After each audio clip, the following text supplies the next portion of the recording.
आदि पुरुष। आजकल बहुत नाम चल रहा है इस मूवी का। आखिर आदि पुरुष में है क्या? आदि पुरुष में हमारी रामायण है, जो हम बचपन से देखते चले आ रहे हैं। फिल्म आदि पुरुष की तो बड़ी फजीयत हो रही है। मैं तो देखने नहीं गई हूँ, लेकिन मैंने हर तरफ इसका नाम सुना है। चलो, एक चीज़ तो अच्छी की इस मूवी ने सबको मिला दिया। सारे लेफ्ट विंग को भी और सारे राइट विंग को भी, सब एक हो गए हैं। एटलीस्ट सब ने बचपन में रामायण देखी तो है, पता तो है कि किस तरीके से भगवान थे हमारे, किस तरीके से हमारे हनुमान जी थे, कैसे राम थे, कैसे लक्ष्मण थे। हम एक एक कैरेक्टर को पहचानते हैं। रावण की साइड के भी सारे कैरेक्टर को पहचानते हैं और राम के भी। कोई भी ऐसा कैरेक्टर नहीं जो हमें याद नहीं हो। हम लोगों को तो ऐसा हो ही नहीं सकता कि कुछ याद नहीं है। मैंने देखी नहीं ये मूवी, लेकिन कह रहे हैं कि प्रभास बिल्कुल इस तरीके से दिख रहे हैं जैसे कि बिल्कुल लाचार हो। मैंने इस मूवी की कुछ क्लिप देखी हैं। उन क्लिप में हनुमान जी को बिल्कुल डरा हुआ, राम भगवान को बिल्कुल डरा हुआ दिखाया गया है। क्या ऐसा सही है? कभी हनुमान जी किसी से डरते थे? कभी भी हम अगर डर जाते हैं तो वो हमें आकर शक्ति प्रदान करते हैं। हम हनुमान चालीसा करने लग जाते हैं तो भूत पिशाच भी भाग जाते हैं। हम इतना उनको मानते हैं। आज का हमारा हनुमान जी का मानना इतना पावरफुल है कि हमको शक्ति आ जाती है सिर्फ हनुमान जी के नाम से। तो क्या हनुमान जी इतने डरे हुए थे? इस फिल्म में जैसा बताया गया है कि राम भगवान का कोई ओज ही नहीं है चेहरे पर, उनमें कोई भाव ही नहीं है। ऐसे लग रहे हैं कि जैसे बहुत लाचार है रावण के आगे, उन मेघनाथ के आगे ऐसे लाचार हैं जैसे वो कुछ कर ही नहीं पा रहे हैं। राम भगवान थे वो। राम भगवान के जैसा तो शायद ही कोई होगा। उन्होंने धरती पर जन्म लिया है तो धरती जैसे इंसान बन के रहे वो यहाँ पर भगवान बन के नहीं आए थे। अगर वो भगवान का ही बता देते तो रावण तो उनके आगे कहीं टिक ही नहीं पाता। वैसे तो रावण भी बहुत बड़ा विद्वान बताया गया है, बहुत बड़ा ब्राह्मण बताया गया है, और उसे चिकन लेग पीस भी खाते हुए दिखाया गया है।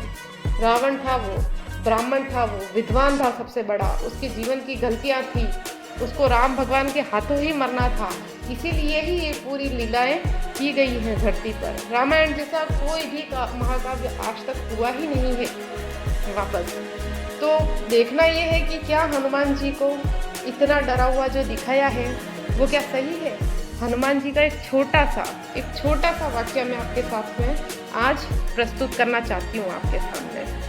हनुमान जी जो थे वो इतने शक्तिशाली थे, इतने पावरफुल थे। बचपन में तो उनको उनकी शक्तियों का ज्ञान नहीं था, लेकिन जब उनको उनकी शक्तियों का ज्ञान करवाया गया तो उनको पता चला कि मेरे अंदर इतनी शक्तियाँ हैं। उनको जब अपनी शक्तियों का ज्ञान हुआ, एक बार वो ऐसे ही बैठकर तप कर रहे थे।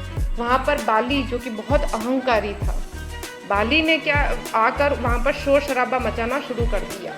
हनुमान जी ने उन्हें कहा कि मैं तप कर रहा हूँ, आप यहाँ पर शोर शराबा मत कीजिए।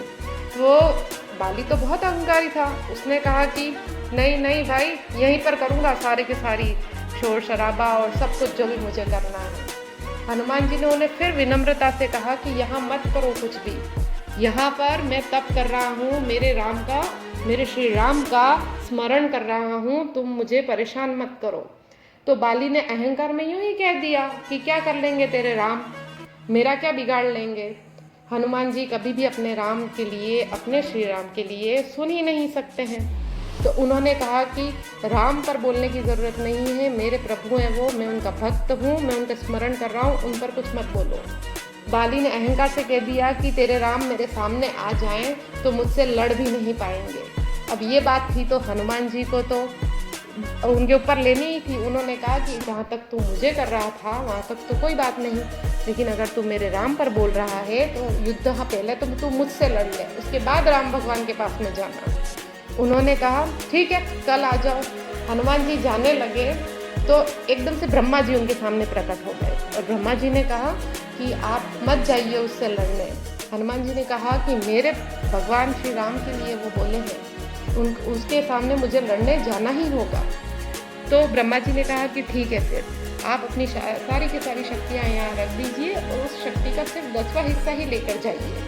हनुमान जी ने ये बात मान ली, उनकी सारी शक्तियाँ वहीं रख दी और केवल 10वां हिस्सा उनकी शक्तियों का वो लेकर युद्ध करने पहुँचे। जैसे ही वो बाली के सामने गए तो तो बाली की एकदम से पूरा शरीर फटने लगा, क्योंकि बाली को वरदान था कि जो भी उससे लड़ेगा उसकी आधी शक्तियाँ उसके अंदर चली जाएंगी, बाली के अंदर चली जाएंगी।